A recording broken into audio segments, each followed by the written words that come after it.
ప్రభువునందు ప్రియమైన సహోదరి సహోదరులారా, మన ప్రభువును రక్షకుడైన యేసుక్రీస్తు నామమున మీ అందరికీ వందనములు చెల్లిస్తున్నాం. మనము నహూము గ్రంథాన్ని ధ్యానం చేస్తూ వస్తున్నాం. మొదటి అధ్యాయం 3వ వచనాన్ని మనం చదువుకుందాం. యెహోవా దీర్ఘశాంతుడు, మహాబలము గలవాడు, ఆయన దోషులను నిర్దోషులుగా ఎంచడు. యెహోవా తుఫానులోను సుడిగాలిలోను వచ్చువాడు, మేఘములు ఆయన పాదధూళిగా ఉన్నవి. ప్రార్థన చేసుకో. పరిశుద్ధుడు అయిన తండ్రి, కృపామయడానికి స్తోత్రము. చదువుబడిన భాగాన్ని దీవించి ఆశీర్వదించండి, మా ఎన్నికల్లో ఉంచమని. పరిశుద్ధాత్మ సహాయాన్ని దయచేసి ధ్యానంలో నీ ఆత్మకార్యం దయచేయమని, మీరే మహిమ పొందమని యేసు క్రీస్తు ప్రభు నామమున వేడుకొని ప్రార్థన చేస్తున్నాము తండ్రి, ఆమేన్. ప్రియమైన వారలారా, ఇక్కడ మనం చదువుకున్న వచనంలో దీర్ఘశాంతుడు అనే మాట మీద మనం ధ్యానం చేసుకున్నాం. ఇప్పుడు మహాబలము గలవాడు అని మనం ధ్యానం చేసుకుంటూ ఉన్నాం. ఎంత బలము గలవాడో ఆ విషయాలు కొద్ది నిమిషాలు మనం ధ్యానం చేసుకుంటాం. నినేవే పట్టణస్థులు వారి యొక్క తిరుగుబాటుతనాన్ని, వెనుదిరిగిన తనాన్ని గురించి దేవుడు నహూము నోట ఆయన మాటగా ఉంచి ప్రకటింపజేస్తూ ఉన్నాడు. 3 దినములు మద్యము కడుపులో ఉన్న యోనాను బయటికి తీసిన దేవుడు బలవంతుడు కాడా? 120,000 పైబడిన జనాభా కలిగిన నినివే వారు ఒక్క దినము రక్షణ పొందుట అది దేవుని యొక్క బలమును చూపించుతుంటుంది కాదా?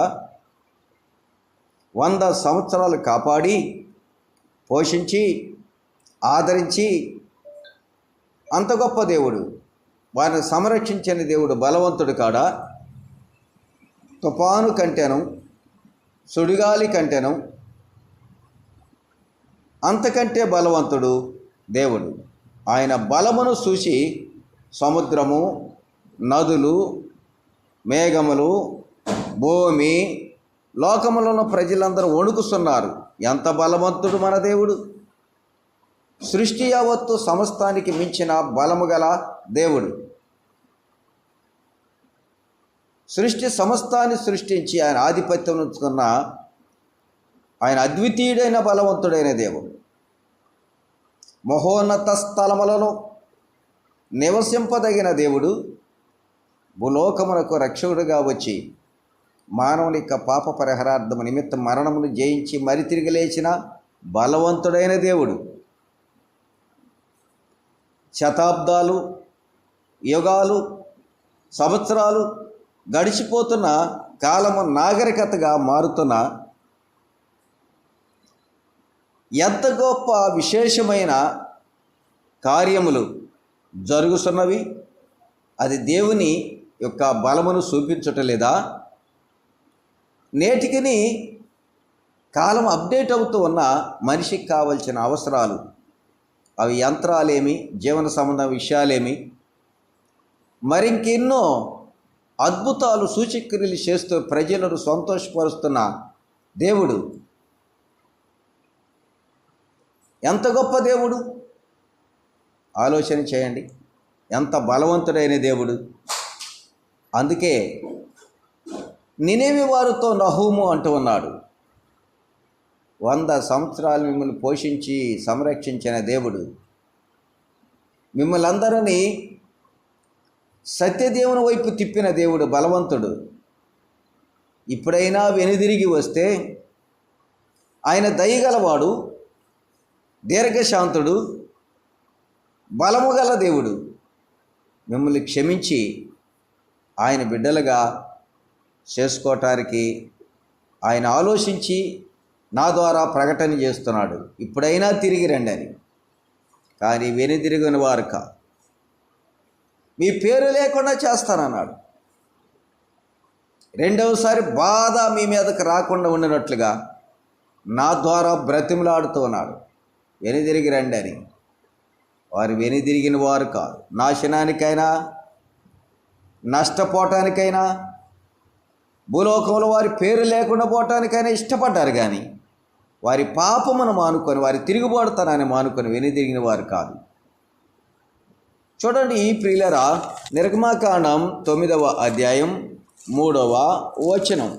యెహోవా బాహుబలమును పొలములోనున్న నీ పశువులన్నిటికీ, నీ గుర్రములన్నిటికీ, గాడిదలన్నిటికీ, ఒంటెల మీదకిని, ఎద్దుల మీదకిని, గొర్రెల మీదకిని వచ్చును. మిక్కిలి బాధకరమైన తెగులు కలుగును అని మోషే ద్వారా దేవుడు ఫరోకి హెచ్చరిస్తున్నాడు. కఠినము చేయబడిన మనసు కలిగిన వాడుగా ఉండగా అనేకమైన వాటిని నష్టంగా పంపించాడు.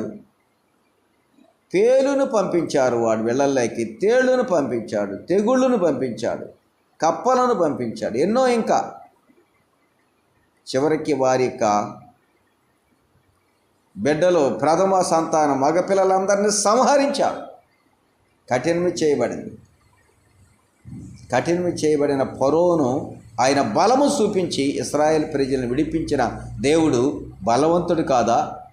ఆయన బాహుబలమును చూపి ఐగుప్తి రాజ్యం నుంచి, ఫరో దగ్గర నుంచి ఇశ్రాయేల్ని విడిపించిన మహాబలవంతుడైన దేవుడు.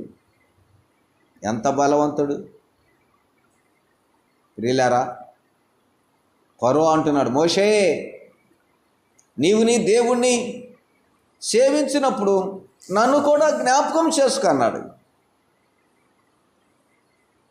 ఆయన బలము చేత ఫరో హృదయము మారెను, కరిగిపోయాను, వణికిపోయాడు. ఫరో రథములు ఎర్ర సముద్రములో రాలిపోయినాయి, మునిగిపోయినాయి. ఎంత బలవంతుడైన దేవుడు! ఎర్ర సముద్రమును పాయలు చేసి ఇశ్రాయేలుని ఆరిన నేల మీద నడిపించిన బలవంతుడు. ఆలోచన చేయండి. ఇప్పుడైనా వినకపోతే ఫరో మనసును బట్టి ఇశ్రాయేల్ని విడిపించాడు. ఫరోకు శ్రమ కలిగించాడు, శోధన కలిగించాడు, గర్భకోశ కలిగించాడు, గర్భవేదన కలిగించాడు. ఘోష పుట్టారు. ఐగుప్తులో ప్రతి ఇంటిలో ఘోష పుట్టిందని మనం విన్నాం. దేవుడు ఎంత బలవంతుడు! మరొక మాట చూడండి, ఇక్కడ నిర్గమకాండం 13వ అధ్యాయం 3వ వచనం. మోషే ప్రజలతో ఇట్లనేను, మీరు దాసగృహమైన ఐగుప్తు నుండి బయలుదేరి వచ్చిన దినమును జ్ఞాపకము చేసుకొనడి. యెహోవా తన బాహుబలము చేత దానిలో నుండి మిమ్మలను బయటికి రప్పించను అంటున్నాడు. ఐగుప్తు నుంచి వచ్చిన ప్రజలతో దేవుడు మోషే ద్వారా మాట్లాడుతూ ఉన్నాడు. మీరెంతటి దాస్యం కింద ఉన్నారు ఫరో దగ్గర, కఠినత్వం కింద ఉన్నారు ఫరో దగ్గర, ఇనప సంఖ్యల చేత బంధింపబడిన వారై మీ మొరాలకించి మోషేను పంపి విడిపించిన, ఆ కఠినత్వ దాస్యత్వం నుంచి విడిపించిన ఆ దినాన్ని మీరు జ్ఞాపకము చేసుకొనండి. ఆయన బాహుబలము చేత అక్కడి నుంచి విడిపించినే, ఐగుప్తు నుంచి విమోచించినే ఆ దినము జ్ఞాపకం చేసుకోండి. దాసగృహమైన ఐగుప్తు నుంచి బయలుదేరిన దినం మీరు జ్ఞాపకం చేసుకొనండి. యెహోవా తన బాహుబలం చేత దానిలో నుండి మిమ్మలను బయటికి రప్పించాను. ఏ విషయం జ్ఞాపకం చేసుకొనండి, పులిసినదేదియు తినవద్దు, మరలా వెనుదిరిగి పాపంలోనికి వెళ్ళవద్దు, దాస్యత్వానికి వెళ్ళవద్దు. ఓ ఇశ్రాయేలీయులారా, ఆయన బలవంతుడు, అంత గొప్ప బలవంతుడైన దేవుడు. ఆ దాస్యం నుంచి విడిపించని దేవుణ్ణి జ్ఞాపకం చేసుకొనుసు మరలా పులిచిన దాన్ని వెనుదిరగవద్దనే సంగతి జ్ఞాపకం చేస్తూ ఆయన బలాన్ని గూర్చి మీరు ప్రభువుని ఆరాధించండి, స్తుతించండి, పూజించండి, జ్ఞాపకం చేసుకొని అంటున్నాడు. నూతన క్రొత్త నిబంధనలో ప్రజలను బట్టి జ్ఞాపకం చేస్తూ మీరు ఆయన్ని జ్ఞాపకం చేసుకున్నట్టు ఎంత మాత్రమును మరిచిపోవద్దు, విడిచిపెట్టొద్దు, ఎడతెగొద్దు అన్నాడు క్రొత్త నిబంధన గ్రంథంలో. చూసారా?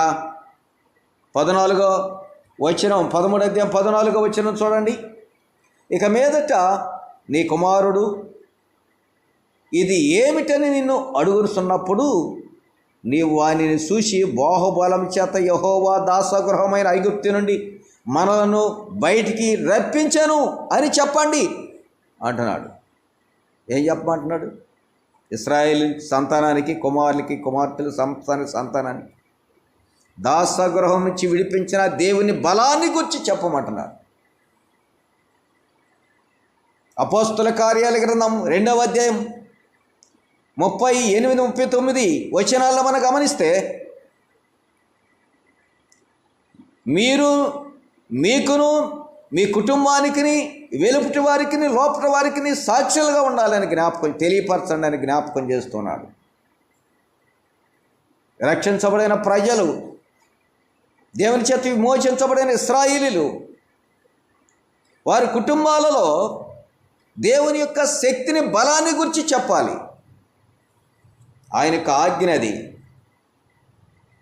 ఏ స్థితిలో ఉంటే ఎలాగో దేవుడు విడిపించాడో, ఓ ఇశ్రాయేలీలారా, మీ దాస్య గురించి విడిపించిన సంగతి మీ కుమారులకి చెప్పండి. ఏమిటని అడిగినప్పుడు ఆయన బాహుబలమును గురించి, ఎంత బలమును చూపించి వారిని విడిపించాడో ఆయన బలాన్ని గురించి, అంత గొప్ప దేవుని శక్తిని గురించి ఇశ్రాయేలీలకు, తన పిల్లలకు చెప్పమంటున్నాడు. మరి మనం చెప్పాల్సిన అవసరం లేదా? మనం చెప్పాల్సిన అవసరం ఉందా లేదా? ఆలోచన చేయండి. రక్షించబడిన మనం, బాప్తిసం పొంది దేవుని ప్రజలుగా ఉన్న మనం, మన పిల్లలకు మనం చెప్పాలా వద్దా? అపోస్తల కార్యాల గ్రంథం 2వ అధ్యాయం 39వ వచనం, ఈ వాగ్దానం మీకును మీ పిల్లలకును దూరస్తులందరికీ, అనగా ప్రభు అయిన మన దేవుడు తన యొద్దకు పిలిచిన వారికి అందరికీ చెందునని వారితో చెప్పాను అన్నాడు. ఏమంటున్నాడు? ఏ వాగ్దానం? మారు మనసు పొంది పాపక్షమాపణ పొందిన యేసుక్రీస్తు నామములో బాప్తిసం పొందామనే సంగతి, యేసుక్రీస్తు ఎంత బలవంతుడనే సంగతి మనము మన పిల్లలకి చెప్పాలి. మీకును ఈ వాగ్దానం, మారు మనసు పొందిన వాగ్దానం, బాప్తిసం పొందిన వాగ్దానం, దేవుడిచ్చిన వాగ్దానం, దేవుని ప్రజలమైన ఈ వాగ్దానం మీకును మీ పిల్లలకు దూరస్తులను అందరికీ చెప్పాలి. ఇశ్రాయేలీలారా, దేవుని బలాన్ని గురించి, దేవుని గొప్పతనాన్ని గురించి, దేవుని యొక్క శక్తిని గురించి, ఆయన ఎంత బలవంతుడో మన పిల్లలకు చెప్పాలి అని దేవుని యొక్క వాక్కును బట్టి జ్ఞాపకం చేస్తూ ఉన్నాడు. చూడండి, 15వ అధ్యాయం నిర్గమకాండం 16వ వచనం, యెహోవా నీవు సంపాదించిన ఈ ప్రజలు అద్దరికి చేరు వరకు నీ బాహుబలము చేత పగవారు రాతివలే అగుదురుగాక అన్నాడు. నీవు నీ ప్రజలకు తోడుకొని వచ్చేదవు. యెహోవా స్వాస్థ్యమైన కొండల మీద నా ప్రభువుని నివసించుటకు నిర్మించుకొని నా చోటు అన్నాడు. ఆ దాస్య గృహం నుంచి అరణ్యములో వస్తున్న ఇశ్రాయేలు ప్రజలకు ఆయన బాహుబలము చేత మేఘస్తంభముగా ఉంచాడు. ఎండవేళ కాళ్ళకు దీపమై నడిపించాడు. ఆ అరణ్యములు ఏ హాని జరగకుండా ఆయన బలము చేత ఆ ప్రజలను 40 సంవత్సరాల అరణ్యములో కాపాడిన దేవుడు, కానానుకు చేర్చిన దేవుడు ఎంత బలవంతుడు! ఎన్నో సమస్యలు, ఎన్నో శ్రమలు, ఎన్నో ఇబ్బందులు, అది ఆహార నిమిత్తమై, శరీర నిమిత్తమై, ఆత్మీయ నిమిత్తమై, వాటన్నిటినీ జయమిచ్చి వారికి ముందుండి నడిపించిన దేవుడు ఎంత బలవంతుడు! ఆయన బాహుబలము చేత పగవారు రాతివలగుదురు అన్నాడు. ఇశ్రాయేలీయుల మీదకి వచ్చినట్టు శత్రువులను ఆయన బాహుబలము చేత దేవుడు వారికి రాతివలే అడ్డం ఉన్నాడు, రాతివలే ఆటంకపరిచాడు. ఆలోచన చేయండి, ఎంత బలవంతుడు! నిర్గమకాండం 9వ అధ్యాయం 16వ వచనం చూడండి, నా బలమును నీకు చూపునట్టును భూలోకముల అన్నంతటా నా నామమును ప్రచురము చేయనట్లును ఇందుకే నేను నిన్ను నియమించితిని. ఇశ్రాయేలును ఎందుకు నియమించుకున్నాడు? ఎందుకు ఐగుప్తి బానిసత్వం నుంచి విడిపించాడు? భూలోకములో ఆయన బలాన్ని ప్రచురము చేయాలని ఇశ్రాయేలు ప్రజలను వారిని ఐగుప్తు నుంచి విడిపించి వారిని బలపరిచాడు. ఆలోచన చేయండి, మనల్ని ఎందుకు నిర్మించాడు? మనల్ని ఎందుకు ఏర్పాటు చేసుకున్నాడు? ఆయన శిలువ సువార్త, కల్వరి సువార్త ప్రకటించాలని ఈ భూలోకమందంతటా మనం ప్రకటించాలని మనల్ని నియమించుకున్నాడు. మీరు వెళ్ళండి, సర్వ సృష్టికి సువార్త ప్రకటించండి. నమ్మి బాప్తిసం పొందినవాడు రక్షణ పొందున, నమ్మని వారికి శిక్ష అని చెప్పమన్నాడు. ఆయన సాధనాలుగా, ఆయన సేవకులుగా, ఆయన కుమారులుగా కుమార్తెలుగా, ఆయన సంఘముగా ఉన్న మనం ప్రకటిస్తున్నామా? ప్రకటించలేకుండా ఉన్నామా?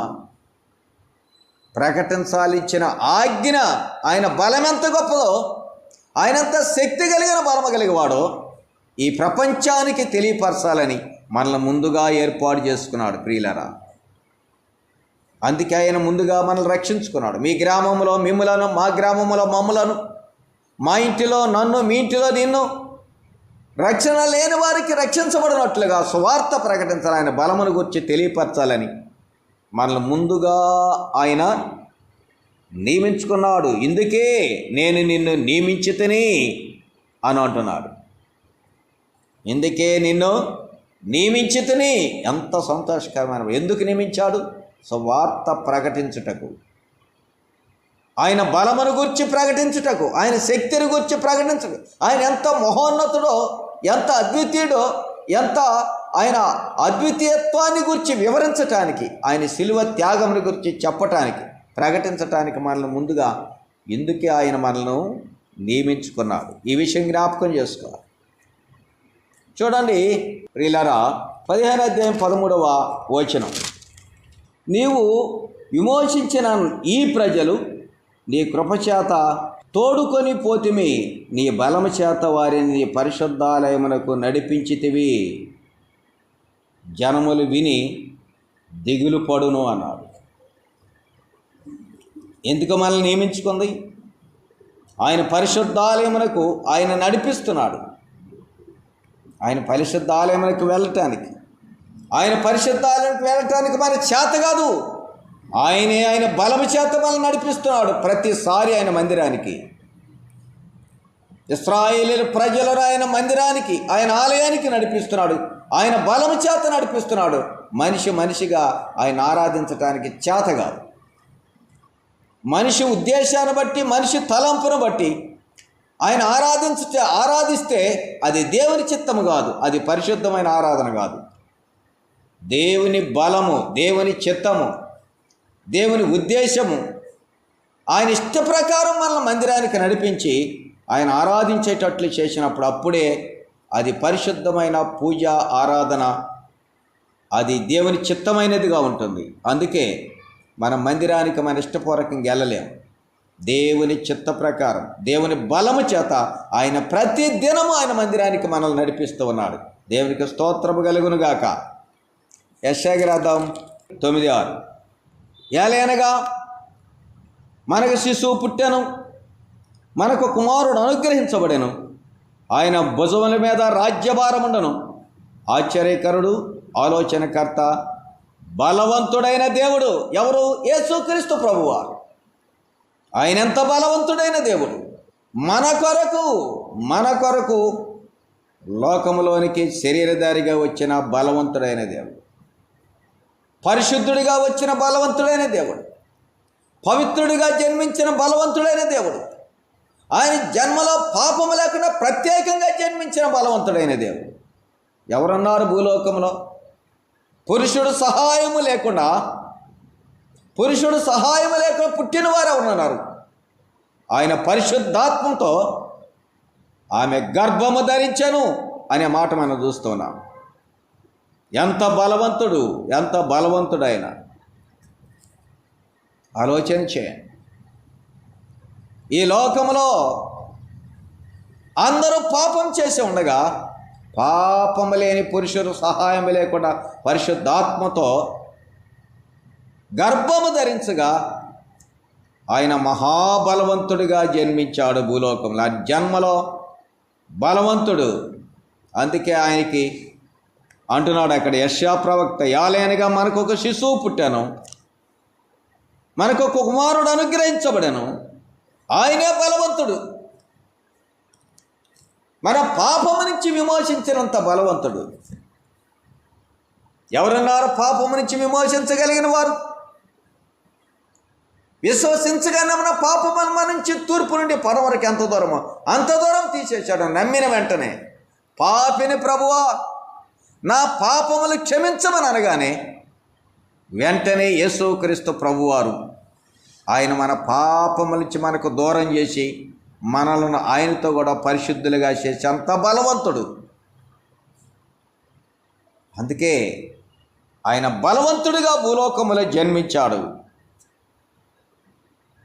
భూలోకంలో బలవంతుడిగా జీవించాడు, పాపము లేనివాడుగా జీవించాడు. ఆయన సమాధి చేయబడి మరణము జయించి మృత్యుంజయుడై తిరిగి లేచాడు బలవంతుడిగా. మరణమును జయించాడు బలవంతుడిగా.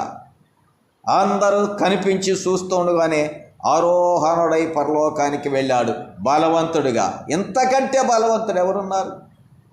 ఎంత బలవంతుడైన దేవుడు యేసు ప్రభువారు. యాకోబు పత్రిక 5వ అధ్యాయం 16వ వచనం, మీ పాపములను ఒకరితో ఒకడు ఒప్పుకొనుడి, మీరు స్వస్థత పొందినట్లు ఒకరి కొరకు ఒకడు ప్రార్థన చేయుడి. నీతిమంతుని విజ్ఞాపన మనసపూర్వకమైనదై బహు బలమగలదై ఉండును అన్నాడు కదా. చూడండి మన ప్రార్థన దేవుడు ఆలకించాలి అంటే ఏం చేయాలి? ఒకరితో ఒకడు మన పాపాలు ఒప్పుకోవాలి. మన పాపములు విడిపించుటకు, విమోచించుటకు మన కొరకు ఆ బలవంతుడైన దేవుడు శాపగ్రస్తుడుగా మన పాపములను బట్టి ఆయన శాపగ్రస్తుడు కల్వరి శిలువలో వేలాడి తీయబడ్డాడు. మన కొరకు ఆయన దెబ్బలు పొందాడు, గాయపరచబడ్డాడు, రక్తమంతా చిందించబడింది, వార్చబడింది మన నిమిత్తమే. అంత బలవంతుడైన దేవుణ్ణి అందు విశ్వసించుకోండి. ఇంకా దూరంగా ఉంటావా? ఇప్పుడైనా మన పాపం మనలో కనబడుతూ ఉండగా, తెలియపరచబడుతూ ఉండగా, మన దోషములు ఇప్పుడైనా మన పాపములు క్షమించమని ప్రభువుని విజ్ఞాపన చేస్తే నీ శరీరానికి ఆరోగ్యం, నీ హృదయానికి నెమ్మది, స్వస్థత పొందుతురు అన్నాడు. పాపం ఒప్పుకోకుండా ఆ బలవంతుడైన దేవుడు నీ రోగమును పోగొట్టడం అసాధ్యం. పాపం ఒప్పుకోకుండా నీ ప్రార్థన ఆలకించటం అసాధ్యం. ఆ బలవంతుడైన దేవుని నామములో, ఆ పరిశుద్ధుడైన దేవుని నామములో, ఆ బలవంతుడైన పవిత్రుడైన దేవుని నామములో నీ పాపములు ఒప్పుకొని విడిచిపెట్టినప్పుడే నీ ప్రార్థన ఆలకించి నిన్ను స్వస్థతపరుస్తున్నట్లుగా ఆయన ఇష్టపడి నీ ప్రార్థన ఆలకించి ఆ బలవంతుడైన దేవుడు ఆ బలమును నీకు ఇస్తాడు, నిన్ను బలవంతుడిగా చేస్తాడు. భూలోకములోను పరలోకములోను పాపముని జయించే బలవంతుడిగా చేస్తాడు, లోకముని జయించే బలవంతుడిగా చేస్తాడు, శరీరముని జయించే బలవంతుడిగా చేస్తాడు. ఆయనతో సమానుడిగా ఎంచుతాడు, ఆయనతో సమానుగా ఆయన పక్కన నిన్ను కూర్చోబెట్టుకుంటాడు పరలోకంలో. ఆయనను ఉన్నదంతా నీకు ఇచ్చి నిన్ను బలవంతుని చేస్తాడు. ఆయన బలాన్ని పొందుకొని నిత్యత్వములో ఉంటావా?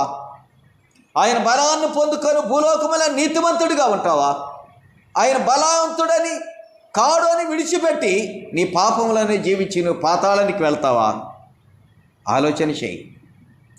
ప్రార్థన చేసుకుందాం. పరిశుద్ధుడైన తండ్రి, కృపామయుడా, నీకు స్తోత్రం చెల్లిస్తూ ఉన్నాం. నీ ఘనమైన నామాన్ని బట్టి స్తుతిస్తూ ఉన్నాం ప్రభువా. నీ బలాన్ని గురించి ఎంత బలవంతుడువో, మా కొరకు నీ బలాన్ని అప్పగించటానికి, నీతో మా బలవంతులుగా చేయటానికి దీర్ఘశాంతము గలవాడు అయి ఉన్నావు ప్రభువా. నీకు స్తోత్రం చెల్లిస్తున్నాం.